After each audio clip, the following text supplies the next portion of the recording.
Standing in my delivery uniform outside Chicago's most exclusive restaurant, I watched my brother David celebrate his law school graduation through the floor-to-ceiling windows.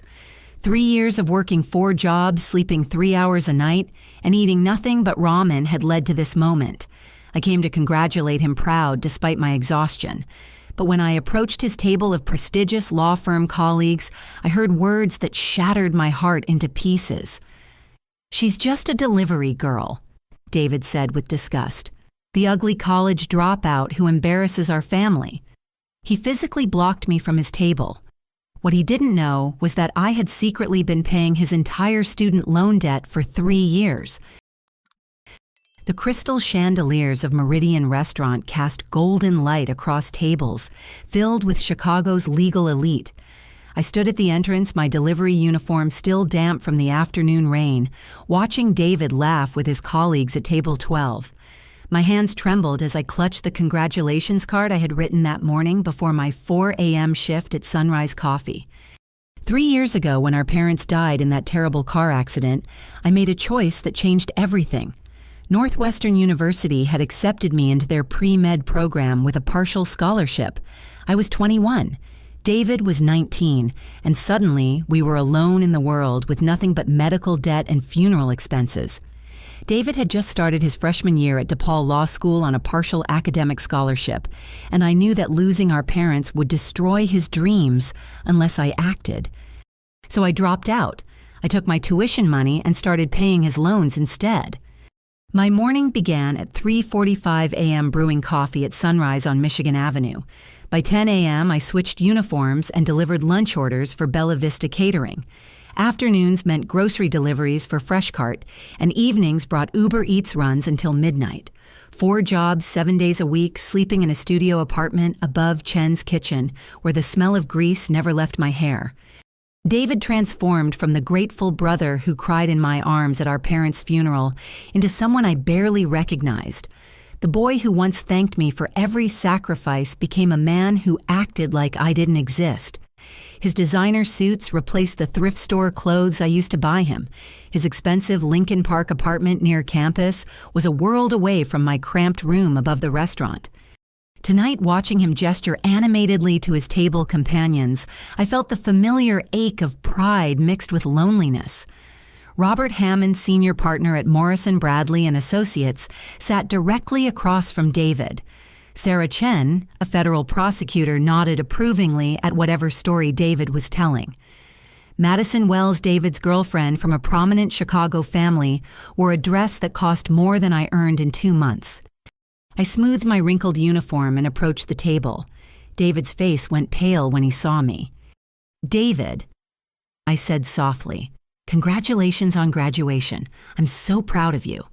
The conversation at the table died instantly. Madison's perfectly manicured hand moved to cover her mouth as she stared at my appearance. Robert Hammond's eyebrows raised slightly as he took in my uniform and the grease stain on my sleeve from the afternoon's catering run.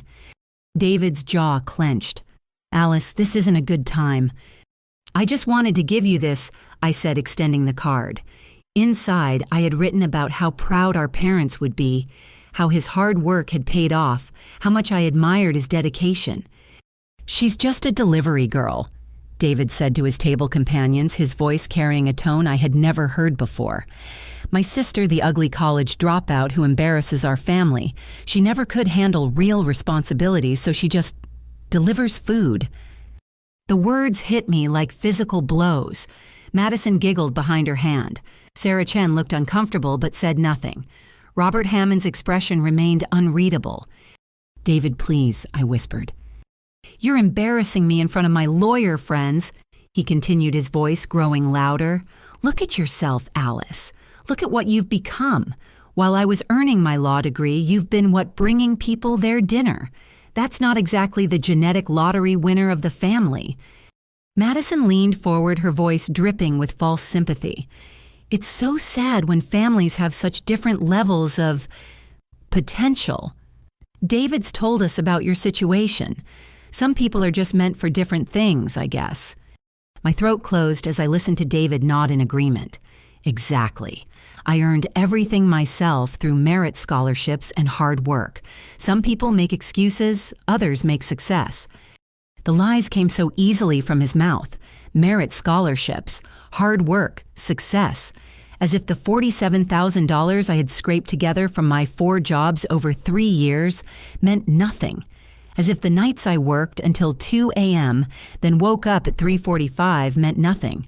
As if our parents' deaths and the mountain of medical bills I was still paying meant nothing. But the real knife twist came when I overheard David's conversation with Madison as I stood frozen beside their table. He leaned close to her ear, not realizing I could hear every word. Thank God graduation means no more pretending to care about my pathetic sister. Now I can finally focus on my career without her dragging me down with her constant neediness and failure. My legs nearly gave out. 3 years of sacrifice of believing I was helping my brother achieve his dreams, and he saw it as pretending to care. Every thank you text from his freshman year, every grateful phone call when I sent money for books or rent had been a lie. I looked at this table of successful people at my brother in his expensive suit, bought with money I had earned delivering food in the rain, and realized that everything I thought I knew about love and family had been an illusion. The weight of David's words pressed down on me as I stepped back from the table, my congratulations card still clutched in my shaking hand. 3 years of memories flooded through my mind like a devastating slideshow, each image more painful than the last. I remembered the first loan payment. David's tuition bill had arrived just weeks after our parents' funeral, and I watched him stare at the numbers with hollow eyes. $18,000 for the semester. Our parents' medical bills had consumed their life insurance, leaving us with debt instead of inheritance. I took my Northwestern tuition check to the bank that same day and transferred every penny to DePaul. $47,312. I knew the exact amount because I kept every receipt, every bank statement, every record of sacrifice in a shoebox under my bed. $47,000 earned at $4.35 an hour, $5.25 an hour, $6 an hour, and whatever tips people felt generous enough to leave. My apartment above Chen's kitchen had no heat in winter. I wore 3 layers of clothes and slept under every blanket I owned, saving the money I would have spent on utilities to pay David's textbook fees instead. My dinner was usually leftover rice from the restaurant downstairs, sometimes flavored with soy sauce if I felt like splurging. Meanwhile, David's Instagram stories showed him at trendy restaurants near campus, his plate full of food that cost more than I spent on groceries in a week. The 4 a.m. shifts at Sunrise Coffee meant I learned every regular customer's order by heart. Margaret Thompson, large vanilla latte with oat milk. Kevin Rodriguez, medium dark roast, no sugar. Janet Fisher, small cappuccino with an extra shot. They knew me as the quiet girl who never missed a shift, who worked Saturdays and Sundays when everyone else called in sick. What they didn't know was that every dollar of my paycheck went to keeping my brother in law school. Bella Vista Catering hired me because I owned a reliable car, a 12-year-old Honda Civic that I maintained myself using YouTube videos and prayers. I drove all over Chicago delivering wedding cakes, corporate lunch spreads, and anniversary dinners to people who lived in the kind of neighborhood David would soon be able to afford. My uniform always smelled like different foods, onions, and garlic and herbs mixing together until I couldn't identify individual scents anymore. Fresh cart grocery deliveries meant carrying bags up 4-story walk-ups, hauling cases of water and cat litter and baby formula to people who tipped me $2 for 45 minutes of work. My back ached constantly from the lifting, my feet were permanently swollen from standing, and my hands were raw from the cold during winter months. But every delivery meant another $15 toward David's student loans. Uber Eats runs from 8 p.m. to midnight completed my daily cycle. Drunk college students ordering pizza at 11 p.m. families, wanting Chinese food delivered during snowstorms, late-night workers who needed coffee and sandwiches brought to their offices. I knew every shortcut in Chicago, every building that required a long walk from the parking spot, every customer who would meet me at the curb versus those who made me climb to the 10th floor. My phone held hundreds of text messages from David's first year. "Thank you so much, Alice. I don't know what I would do without you. You're saving my future. I'll pay you back everything someday, I promise. You're the best sister in the world." Those messages stopped coming during his second year, replaced by short responses to my questions about his classes. Fine. Good. Busy studying. By his third year, David stopped responding to my texts altogether. When I asked about his grades, he ignored me. When I mentioned visiting campus, he said he was too busy. When I suggested meeting for coffee, he claimed he had no free time. The brother, who once called me every Sunday, disappeared, replaced by someone who acted like my existence was an inconvenience. Madison's social media told a different story than David's silence. Her Instagram account showcased their relationship in expensive detail. Dinners at Chicago's finest restaurants, weekend trips to Wisconsin, lake houses, shopping excursions to boutiques, where a single outfit cost more than my monthly rent. Every photo was tagged with locations I could never afford to visit, accompanied by captions about how lucky she was to have found someone so ambitious and successful. The most painful posts were the ones from David's study groups and law school events.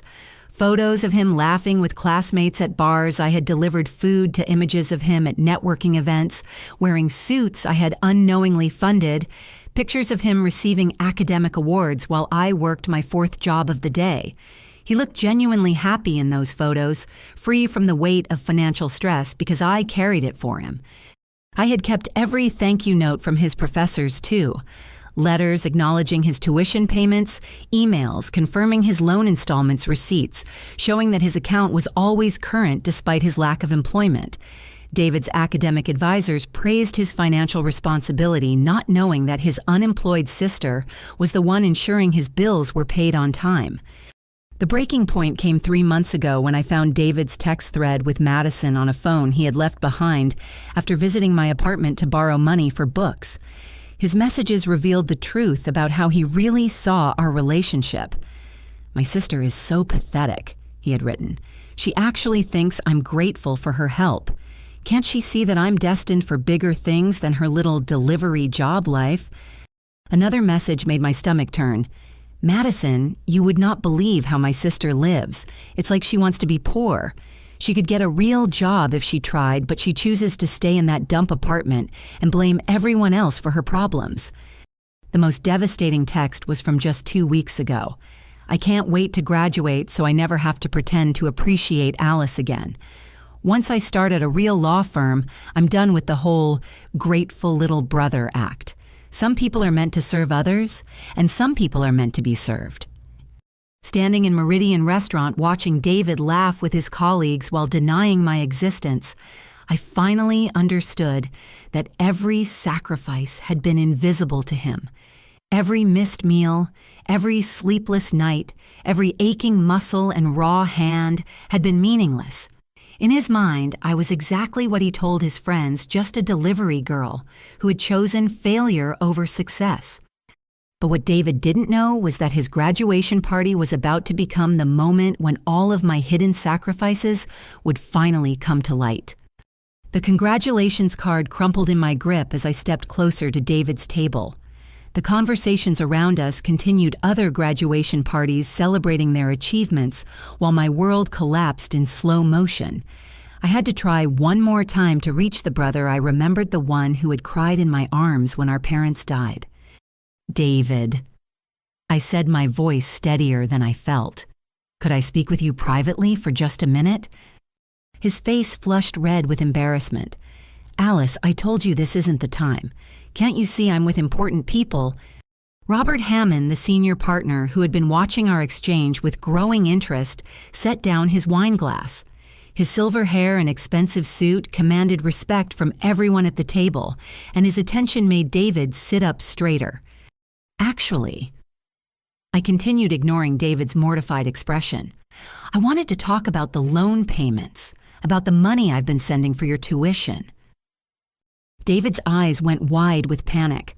"What money, Alice? You're confused. I told you I earned scholarships, merit scholarships."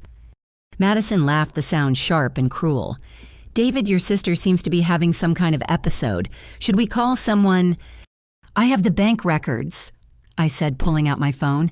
Every transfer, every payment. $47,000 over 3 years. David lunged across the table and grabbed my phone before I could open the banking app. These are fake, he announced loudly to everyone watching. My sister has always made up stories for attention. She's been jealous of my success since day one. Sarah Chen, the federal prosecutor, leaned forward with concern. David, maybe we should let your sister explain. No, David said firmly, clutching my phone against his chest. Alice has mental problems. She's always been delusional. Our parents left me inheritance money for college. Alice dropped out because she couldn't handle the academic pressure, and now she makes up these elaborate fantasies about supporting me.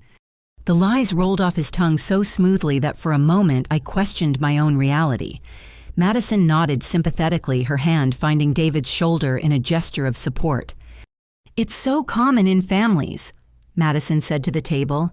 The successful sibling attracts all this resentment from the ones who couldn't make it. My family deals with similar dynamics. You're absolutely right, David said, gaining confidence from her support. Alice has always been jealous that I got the brains in the family. She works these delivery jobs and convinces herself that somehow she's responsible for my achievements. It's actually pretty sad. Robert Hammond's expression remained neutral, but his eyes stayed fixed on me.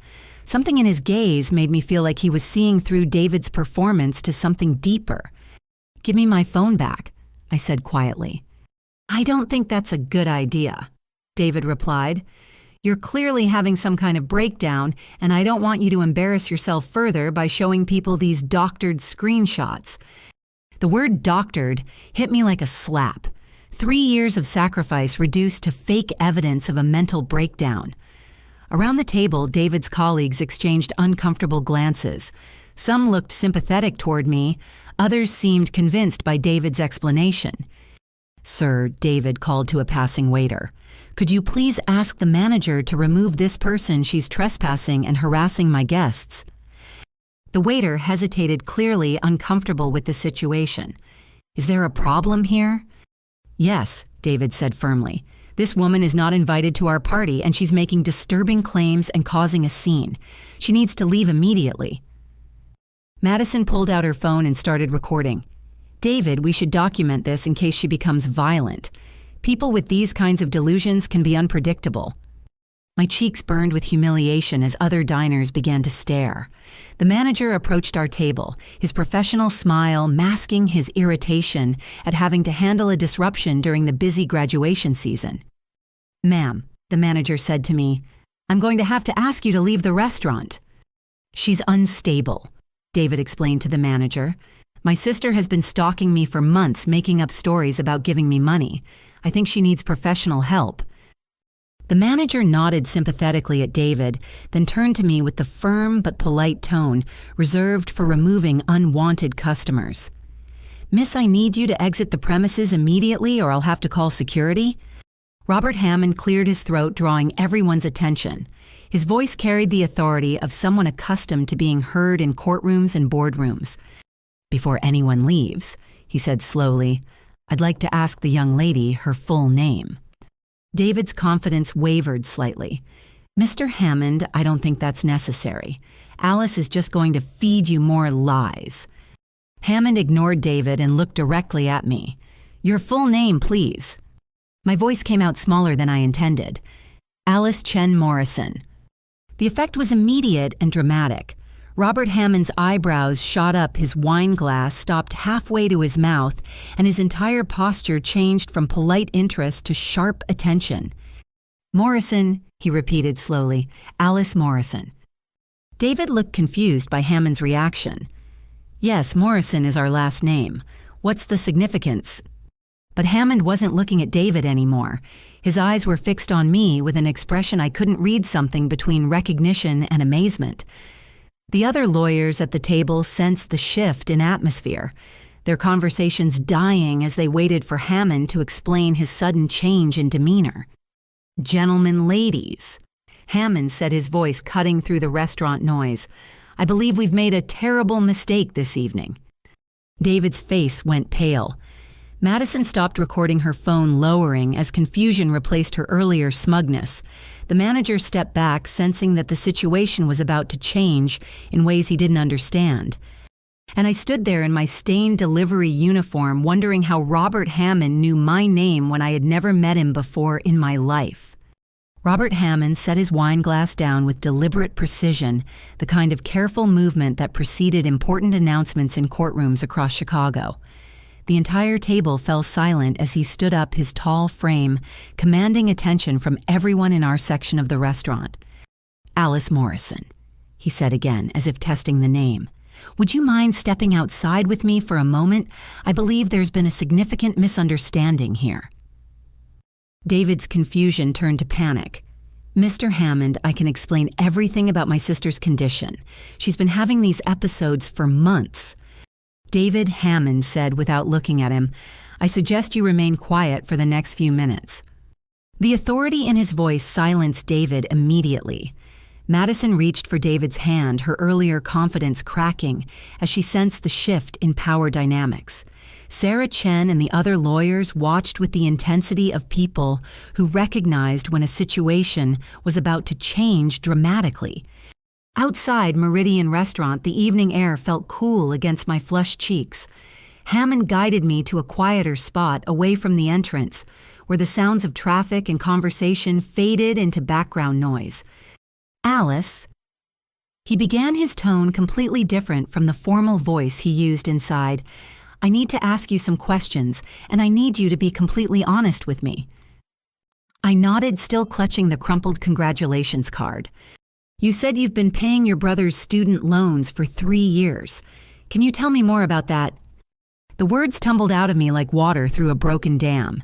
I told him about our parents' death, about dropping out of Northwestern, about the 4 jobs in the studio apartment above Chen's kitchen.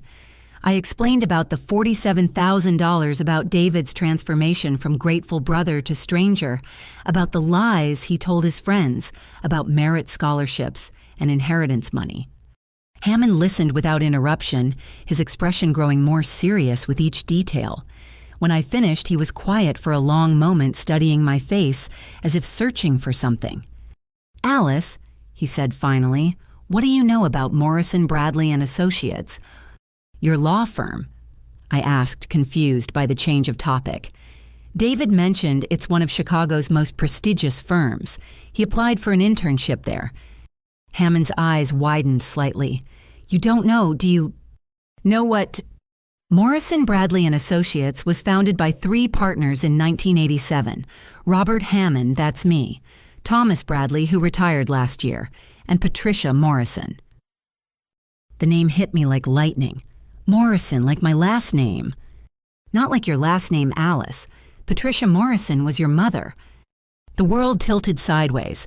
I grabbed the restaurant's brick wall for support as Hammond's words sank in. "That's impossible. My mother was a nurse. She worked at Northwestern Memorial." "She was a nurse before she went to law school," Hammond said gently. "Patricia Morrison was one of the most brilliant legal minds I ever worked with. She specialized in healthcare law, using her nursing background to revolutionize how hospitals handle malpractice cases. She left the firm in 1998 to focus on raising her family, but she remained a partner until her death." My knees felt weak. "She never told me. She never said anything about being a lawyer. Your mother was incredibly private about her professional life. She wanted you and David to find your own paths without feeling pressured by her legacy. But Alice, she talked about you constantly, your academic achievements, your acceptance to Northwestern pre-med, your determination to follow in her healthcare footsteps." Tears blurred my vision as pieces of my childhood suddenly made sense. The legal books on my mother's nightstand that I thought were for her job at the hospital, the way she could explain complex medical terminology with legal precision, the late-night phone calls about cases that I assumed were nursing consultations. "The firm has been looking for you since your parents' funeral," Hammond continued. "Patricia left explicit instructions that if anything happened to her, we were to help her children in any way possible. We tried to contact you, but the address we had was your parents' house, and by the time we tracked down your current information, you had moved several times. I thought about my constant address changes from the dorm at Northwestern to my first studio apartment to my current place above the restaurant. Each move driven by financial necessity, each change making me harder to find. There's something else, Alice. Something that makes tonight's confrontation particularly ironic. Hammond pulled out his phone and showed me a business card displayed on the screen. The logo was simple but elegant: Morrison Solutions Efficiency Consulting. Does that name mean anything to you? I stared at the screen, my mind struggling to process what I was seeing. Morrison Solutions. That's my consulting business. Your consulting business, Hammond repeated slowly, the one that has been revolutionizing operations for half the law firms in Chicago over the past 2 years. The conversation inside the restaurant, David's humiliation, everything faded as I realized what Hammond was telling me. You know about Morrison Solutions. Alice Morrison Solutions saved our firm over $2 million last year alone. Your recommendations for case file digitization, your client communication protocols, your staff scheduling optimization, all of it was brilliant. The senior partners have been trying to meet the mysterious Morrison consultant for months.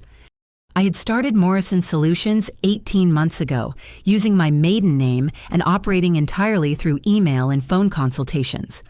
My years of working multiple jobs had given me insights into efficiency and workflow that most MBA programs never taught. Law firms were desperate for someone who understood both the pressure of deadlines and the chaos of client management. The hospital system optimization you designed for Northwestern Memorial. Hammond continued, it's been implemented in 12 other hospitals across the Midwest. The supply chain analysis you did for Chen Industries, they've increased their profit margins by 30%. My head spun as Hammond connected dots I had never seen. Chen Industries was the parent company of Chen's Kitchen, the restaurant below my apartment. My landlord, Mr. Chen, had asked me to look at his family's struggling import business 6 months ago. I had spent 3 weeks analyzing their operations and created a comprehensive efficiency plan, never realizing the scale of impact it would have. Alice, you're not just a delivery driver who happens to do consulting on the side. You're one of Chicago's most sought-after business efficiency experts. Morrison Solutions has a client waiting list 6 months long. The irony hit me like a physical blow. While David was inside the restaurant boasting about his academic achievements and future success, I was standing outside discovering that I had already built the kind of career he was hoping to achieve someday. There's one more thing, Hammond said, his voice taking on a different tone, about David's internship application to our firm. My stomach dropped. David applied to Morrison Bradley and Associates. He was accepted. The internship starts next month and it's highly competitive. We only take 5 law school graduates each year. I felt sick realizing that David's opportunity at his dream firm was connected to my mother's legacy, a legacy he knew nothing about. But Alice Hammond continued, there's something David doesn't know about his application. The deciding factor wasn't his grades or his interview performance. It was a recommendation letter from someone the hiring committee specifically requested input from. The pieces clicked together with devastating clarity. Morrison Solutions. We asked our most trusted consultant to review David Morrison's application and provide a character assessment. You recommended your own brother for the internship, Alice. Your unsigned recommendation letter was what convinced us to offer him the position. I stared at Hammond, processing the full scope of what had just been revealed. David's graduation celebration, his prestigious internship, his entire future success was built on a foundation I had unknowingly provided, not just through paying his loans, but through the professional reputation I had built while he was busy being ashamed of me. I think, Hammond said quietly, it's time we returned to the restaurant and shared some of this information with your brother.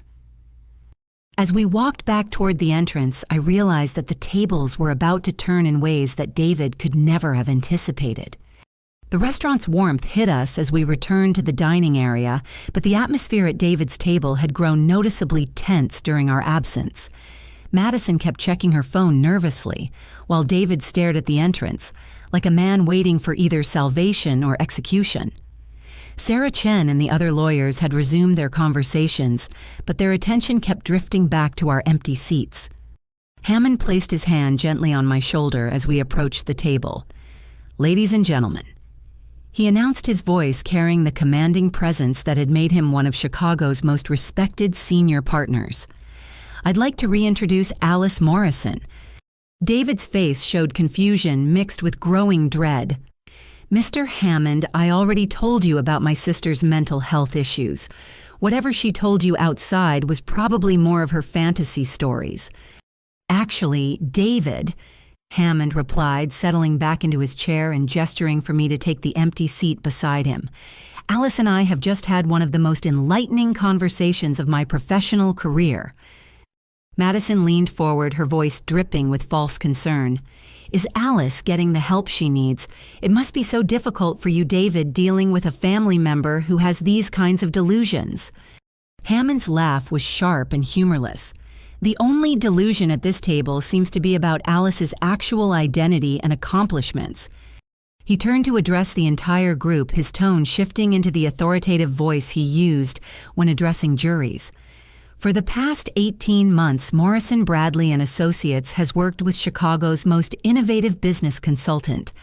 Morrison Solutions has revolutionized our case management systems, increased our client satisfaction ratings by 43%, and saved the firm over $2 million in operational costs." Sarah Chen's eyebrows rose with interest. "I've heard about Morrison Solutions. Every firm in the city wants to hire them, but they're incredibly selective about clients." "That's correct," Hammond continued. "We've been trying to arrange an in-person meeting with the Morrison Solutions consultant for over a year, the mystery consultant who has been transforming Chicago's legal and healthcare industries from behind the scenes." David shifted uncomfortably in his seat. "That's fascinating, Mr. Hammond, but I don't understand what this has to do with my sister's problems." Hammond's smile was predatory. "Alice, would you mind telling the table about your educational background?" I took a shaky breath, still processing the revelations from our conversation outside. "I completed my MBA from the University of Chicago last year. I did the program online while working my delivery jobs." The silence at the table was deafening.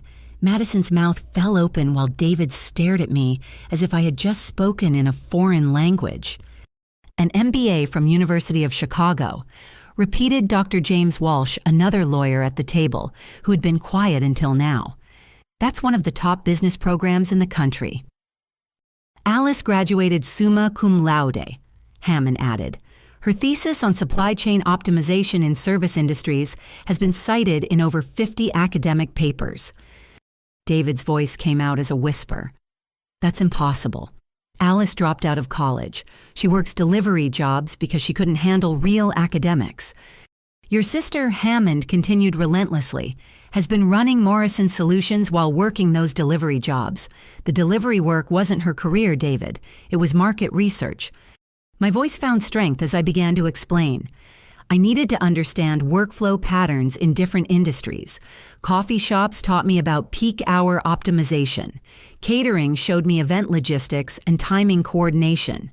Grocery delivery revealed supply chain inefficiencies. Uber Eats demonstrated the economics of demand-based pricing. Every observation Alice made during her delivery work became data points for her consulting recommendations, Hammond explained. She wasn't just bringing people food, she was studying how businesses operated at ground level, identifying problems that executives in boardrooms never see. Madison looked physically ill. "Wait, you're saying that Alice is actually successful?" "Alice isn't just successful," Hammond said. "She's legendary. Morrison Solutions has clients across 12 states. The hospital efficiency protocols she designed are being implemented nationwide. The case management system she created for our firm has been licensed to 43 other law practices." David's face had gone completely white. "But she lives above a restaurant. She drives a 12-year-old car." "Because she's been spending every penny she earns on someone else's student loans," Hammond said pointedly. Alice, would you mind sharing some of your other consulting achievements? I pulled out my phone, finally able to access it now that David wasn't claiming it contained fake evidence. Chen Industries increased their profit margins by 30% after I redesigned their import logistics. Northwestern Memorial reduced patient wait times by 27 minutes on average using my scheduling optimization. The Chicago Public Library System saved $400,000 annually with my resource allocation recommendations. Sarah Chen leaned back in her chair, recognition dawning on her face. Northwestern Memorial, you're the consultant who revolutionized their emergency room protocols. My mother was a nurse there, I explained. I understood the pressure points in healthcare delivery that most business consultants miss. Your mother, Hammond said significantly, Patricia Morrison. The name landed on the table like a bombshell. Dr. Walsh gasped audibly while Sarah Chen's eyes widened with amazement. Patricia Morrison was your mother? Dr. Walsh asked incredulously. Patricia Morrison, who founded Morrison Bradley and Associates. David looked around the table in complete confusion. I don't understand. Our mother was a nurse. Your mother, Hammond explained gently, was Patricia Morrison, one of the most brilliant healthcare attorneys of her generation. She co-founded our firm, then left to raise her family. She died as one of Chicago's most respected legal minds. The revelation hit David like a physical blow. Everything he thought he knew about our family, about his own achievements, about his sister's supposed failures, crumbled in the space of a single sentence. Alice, Hammond continued, There's one more thing your brother needs to know about his internship with our firm. David's panic was visible now, sweat beading on his forehead as he sensed disaster approaching. The internship program at Morrison Bradley and Associates is highly competitive. We receive over 300 applications for 5 positions. David's academic record was impressive, but it wasn't what got him the internship. What did David ask, though his voice suggested he wasn't sure he wanted to know the answer? Hammond pulled out a folder and extracted a single sheet of paper. We always ask our most trusted consultant to review final candidates and provide character assessments. This year, Morrison Solutions reviewed all 5 selected interns. He placed the paper on the table where everyone could see it. At the top was letterhead reading, Morrison Solutions, Efficiency Consulting. Below it was a detailed recommendation letter praising David Morrison's potential work ethic and character. Alice, Hammond said quietly, You recommended your own brother for the internship. Your assessment was what convinced our hiring committee to select him. David stared at the letter, his face cycling through emotions too complex to name. Pride, shame, disbelief, and horror warred across his features as he realized that his dream internship, the achievement he had been celebrating all evening, was a gift from the sister he had just publicly humiliated. The recommendation is unsigned. Hammond noted, because Morrison Solutions maintains strict client confidentiality. But Alice, your evaluation of David's character was glowing. You wrote about his resilience, his dedication, his potential to make meaningful contributions to the legal profession. Tears ran down my face as I remembered writing that letter. Even after months of David's coldness and rejection, even knowing he was ashamed of me, I had believed in his fundamental goodness. I had recommended him because I still loved the brother who had cried in my arms at our parents' funeral. There's just one problem, Hammond said, his tone growing serious. Morrison Solutions recommendations come with a guarantee. If the recommended candidate doesn't meet character expectations, Morrison Solutions refunds our consulting fee and terminates future business relationships. The implication hung heavy in the air. David's behavior tonight, his lies about merit scholarships, his cruel dismissal of my sacrifices, his public humiliation of his sister, all of it had happened in front of the people who would evaluate whether he lived up to the character assessment I had provided. Mr. Hammond. David said desperately, I can explain everything. I was just surprised to see Alice here and I didn't handle it well. I never meant to. But Hammond was no longer looking at David. He was looking at me, and his expression held something I had never seen. before the respect and recognition I had earned but never received. Alice Morrison. He said formally, Morrison Bradley and Associates would like to offer you a position as senior consulting partner. Your starting salary would be $250,000 annually with profit sharing and full benefits. The offer hung in the air like a thunderclap. $250,000 was more than David would earn in his first 3 years as a junior associate, assuming he still had an internship after tonight's revelations. And as I looked around the table at the faces staring back at me, I realized that everything was about to change. The number $250,000 echoed in the sudden silence that had fallen over our section of the restaurant. I watched David's face cycle through disbelief calculation and growing horror as he realized what Hammond's offer meant for everything he thought he knew about success and failure. Senior consulting partner. Hammond repeated, his voice carrying the weight of formal authority. Alice, you would be joining the executive leadership team of Chicago's most prestigious law firm. Your consulting division would operate with complete autonomy, and you would have partnership voting rights effective immediately. Madison's perfectly manicured hand trembled as she set down her wine glass. Her family's law practice, Wells and Associates, had been mentioned earlier in their conversation as one of Morrison Solutions' clients. The recognition dawned on her face like a nightmare coming true. "Wait!" Madison whispered, her voice barely audible over the restaurant's ambient noise. "Morrison Solutions designed our entire case filing system. My father has been raving about the efficiency consultant for months. He said Morrison Solutions was the smartest business mind he'd ever worked with." Sarah Chen leaned forward, her prosecutor's instincts engaged.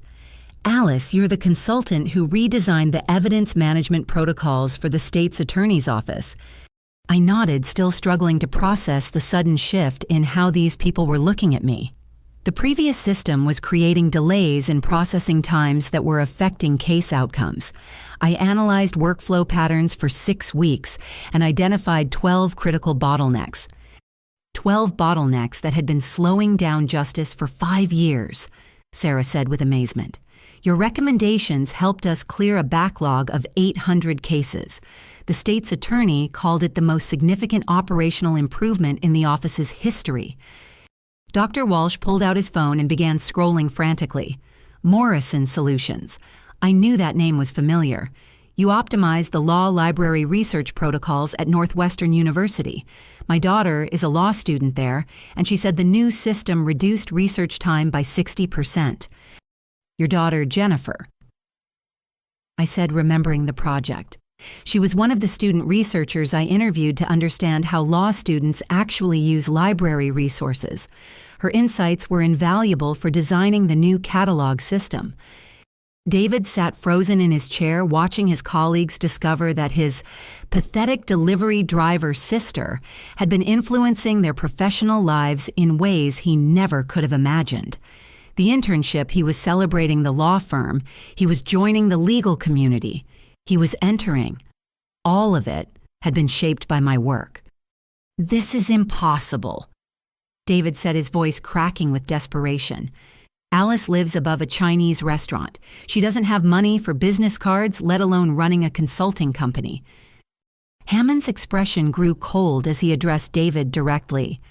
Your sister has been living in poverty because every dollar she earned went to supporting your education and lifestyle. While you were networking at law school events and dating women from prominent families, Alice was working 18-hour days to keep you in college. The internship. David whispered, his face ashen as the full implications hit him. You said she recommended me. Not just recommended, Hammond corrected. Alice's recommendation was the sole reason we selected you over 47 other equally qualified candidates. She spent 3 pages detailing your character, your work ethic, your potential for growth. She wrote about your resilience in the face of family tragedy and your commitment to making a positive impact on the legal profession. Madison grabbed David's arm, her fingernails digging into his expensive suit jacket. David, what does this mean for your internship, for our future plans? Hammond's smile was sharp with professional ruthlessness. That depends entirely on whether David's character matches the assessment Alice provided. Morrison Solutions guarantees the integrity of their recommendations. If tonight's behavior represents David's true character, then both the internship and our business relationship with Morrison Solutions would be terminated. The weight of his words settled over the table like a suffocating blanket. David's future, his career prospects, his relationship with Madison, everything he had built his identity around was suddenly hanging by the thread of my recommendation. Alice. Sarah Chen said quietly, "I have to ask, why did you give David such a positive recommendation if he's been treating you this poorly?" The question cut to the heart of everything I had struggled with for 3 years. I looked at my brother, seeing not the cruel stranger who had humiliated me tonight, but the 19-year-old boy who had sobbed in my arms when we buried our parents. Because I believed in the person he used to be, I said honestly. The brother who thanked me for every sacrifice, who called me his hero, who promised he would make our parents proud. I wrote that recommendation for the David I remembered, not the one sitting here tonight. David's face crumpled as my words hit him. For the first time all evening, I saw a crack in his carefully constructed facade of arrogance and entitlement. "Alice," he said, his voice barely above a whisper, "I didn't know. About Morrison Solutions, about the internship recommendation, about Mother's law firm. I thought you were just a delivery driver," I finished. "Just the family embarrassment, just the sister who chose failure over success." Hammond's phone buzzed with an incoming call. He glanced at the screen and held up a finger to pause our conversation. "Excuse me, this is Patricia Morrison's estate attorney. I asked him to call tonight." He answered the phone and had a brief, quiet conversation that none of us could hear clearly. When he hung up, his expression was serious. "Alice, there's one more revelation that I think this table needs to hear.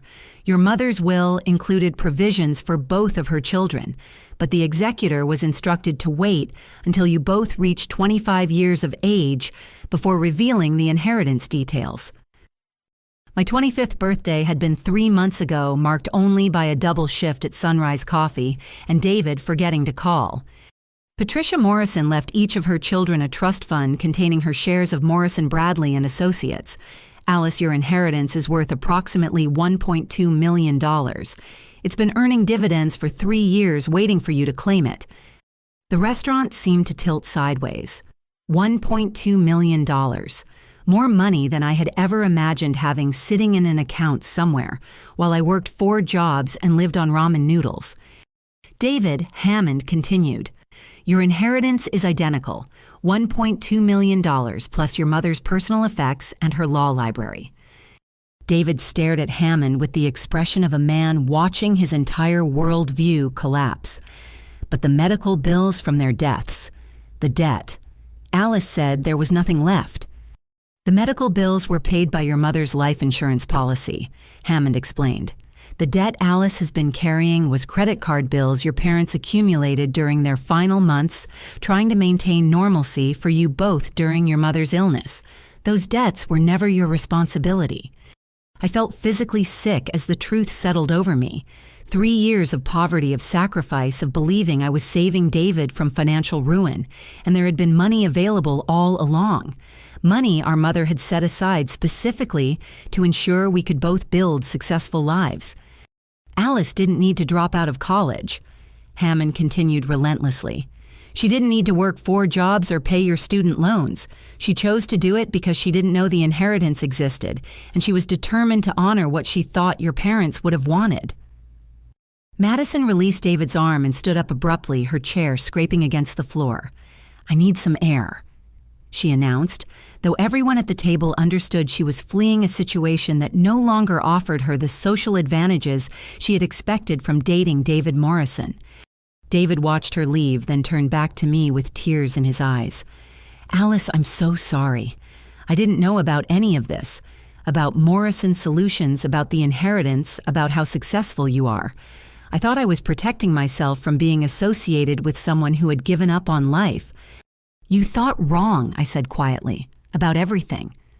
Hammond stood and extended his hand to me formally. Alice Morrison, do you accept our offer to join Morrison Bradley and Associates as senior consulting partner? I looked around the table at the faces watching me expectantly. These were Chicago's legal elite people who shaped policy and precedent, people whose respect I had unknowingly earned through years of hidden work. And they were offering me not just a job, but recognition, financial security, and the chance to honor my mother's legacy in ways I was only beginning to understand. I accept, I said, shaking Hammond's hand as my delivery uniform suddenly felt like a costume I was ready to discard. The restaurant erupted in applause from nearby tables who had been listening to our conversation with growing interest.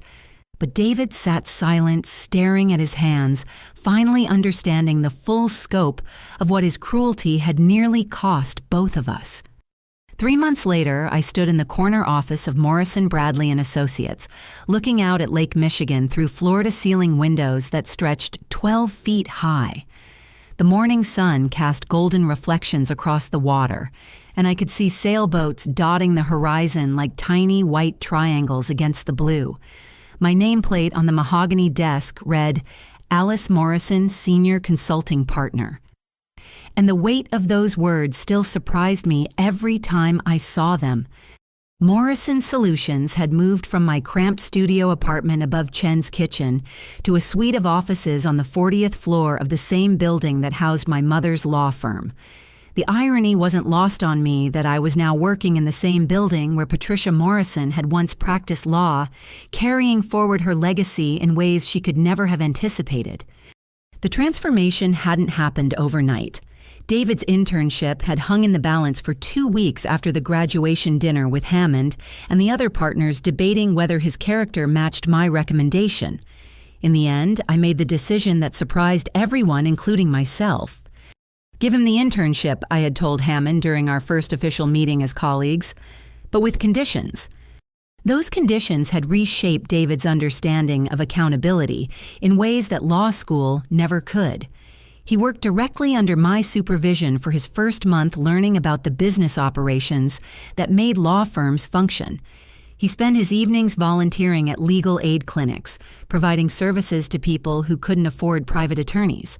Most importantly, he was required to publicly acknowledge the financial support I had provided during his education.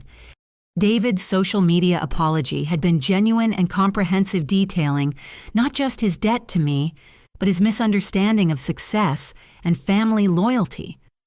The post went viral in Chicago's legal community, sparking conversations about privilege, sacrifice, and the invisible support systems that enable professional achievement. Madison never returned to David's life after that evening at Meridian Restaurant. Their breakup had been swift and brutal, with Madison's family firm quietly terminating their consulting contract with Morrison Solutions 2 weeks later. David struggled with the loss initially, but eventually admitted that their relationship had been built on superficial attractions rather than genuine compatibility. Alice, David said now, knocking on my office door and waiting for permission to enter. The dynamic between us had changed fundamentally, but we were slowly rebuilding something more honest than what we'd had before. "Come in," I called, turning away from the window view. David entered carrying 2 coffee cups from Sunrise Coffee, the shop where I had worked my early morning shifts for 3 years. He'd been bringing me coffee every Tuesday for the past month, a small gesture of acknowledgement that carried more weight than grand apologies ever could. "Ethiopian roast, no sugar, extra shot," he said, setting the cup on my desk, "just like you used to drink during those 4 a.m. shifts." "Thank you," I said, accepting the coffee and the underlying apology it represented. We had developed this weekly routine over the past several months. David would update me on his internship progress, and I would share insights about building a career based on substance rather than appearances. These conversations had revealed depths to my brother that I had forgotten existed during his years of selfishness and entitlement. "I have something for you," David said, pulling an envelope from his jacket pocket. "The first payment toward the loan money you spent on my education." I opened the envelope to find a check for $2,000 along with a handwritten note. "I know this represents about 4% of what you sacrificed for me, but it's everything I can afford from my internship stipend after rent and expenses. I'll pay you back every dollar, even if it takes 10 years. The gesture meant more than the money itself. David had finally understood that acknowledging debt required action, not just words. "David," I said carefully, "there's something I need to tell you about the inheritance money." He had been using his portion of our mother's trust fund, responsibly paying off his remaining student loans and investing the rest conservatively. But I had made different choices with my inheritance that he didn't know about yet. "I've been working with Hammond to establish the Patricia Morrison Foundation," I explained. "It provides educational support for students who lose parents during college, covering tuition and living expenses, so they don't have to choose between family obligations and academic achievement." David's eyes widened as he understood the implications. "You're using your inheritance to help other people avoid what we went through." "Part of it," I confirmed. "The foundation also funds efficiency consulting for nonprofit organizations and provides pro bono legal services for families dealing with medical debt." "Alice, that's incredible. But what about your own financial security?" I gestured around the office with its view of the lake and its symbols of professional success. "Morrison Solutions generates more revenue in 6 months than most people earn in 5 years.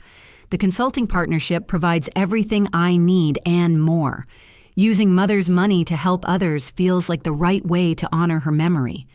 David was quiet for a moment, processing the scope of what I had built and what I was choosing to do with the success. "You've become the person I always thought I was," he said finally, "someone who makes a real difference in the world." "We both have the potential to make a difference," I replied.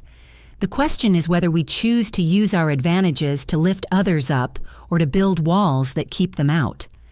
Robert Hammond appeared in my doorway, knocking softly on the frame. "Alice, I hope I'm not interrupting, but there's someone here to see you." Behind Hammond stood Chen Wei, my former landlord from the restaurant building.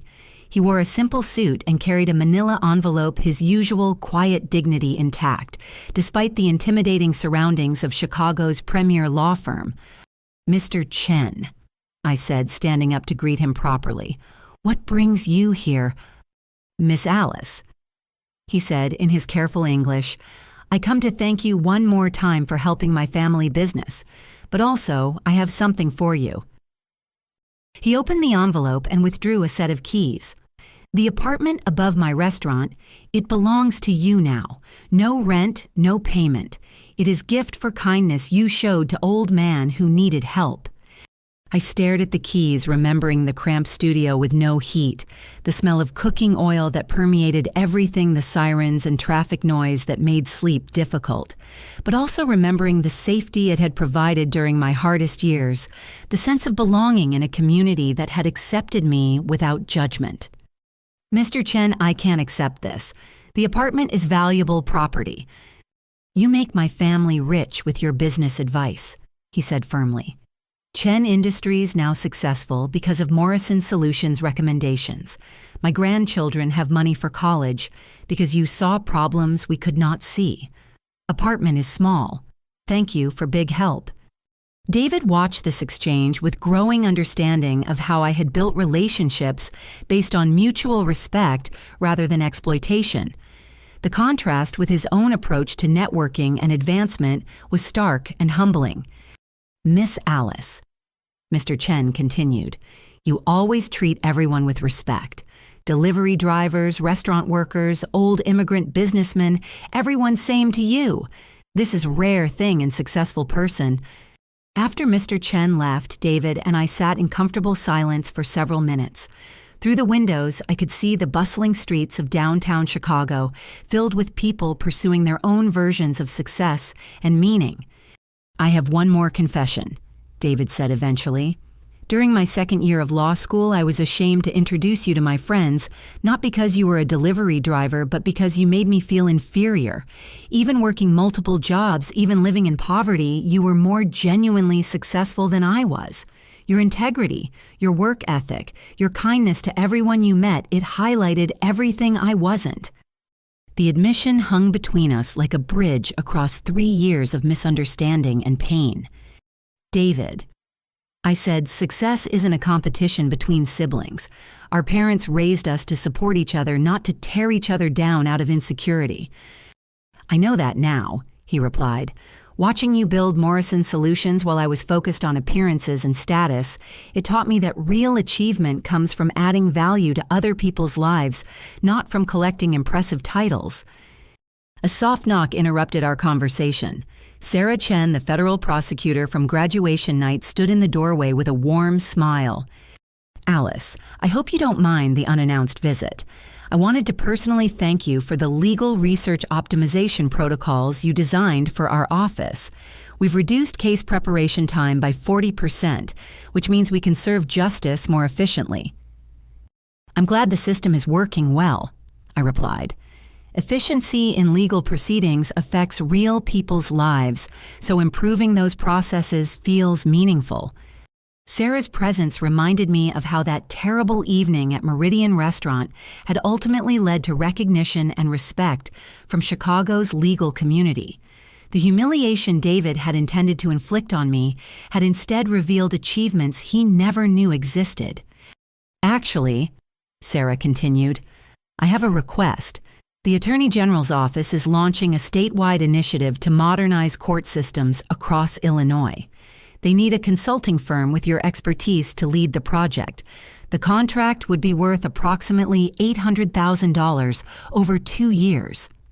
David's eyes widened at the number, but I had long since stopped being surprised by the financial opportunities that arose from Morrison Solutions' reputation.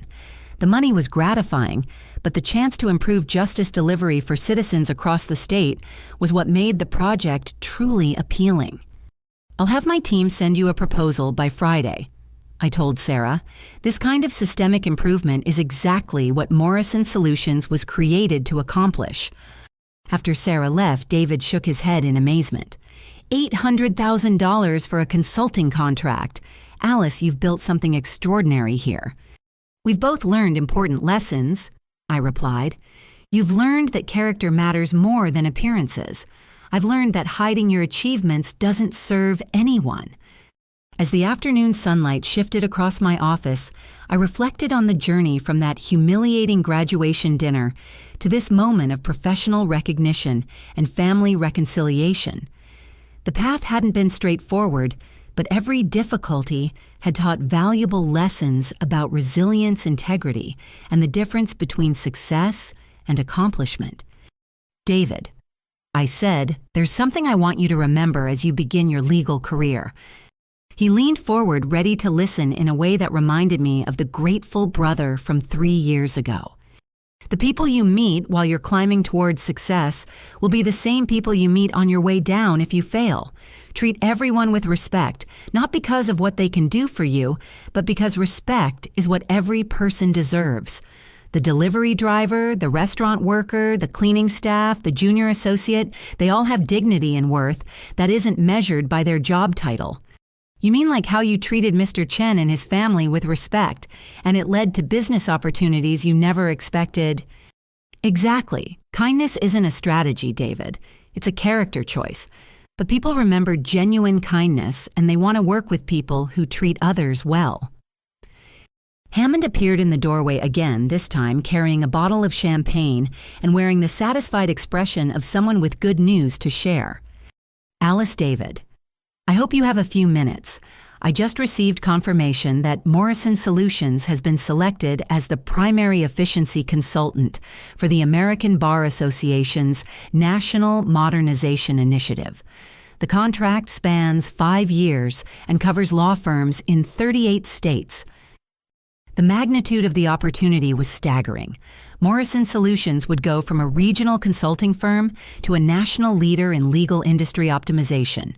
The financial implications were significant, but more importantly, the project would allow me to implement efficiency improvements that could affect thousands of legal professionals and millions of citizens.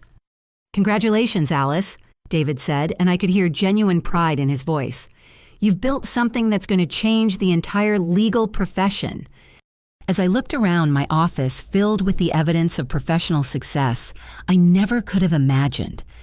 3 years ago, I felt a deep sense of completion. The girl who had dropped out of pre-med to support her brother had become a woman who was reshaping American legal practice.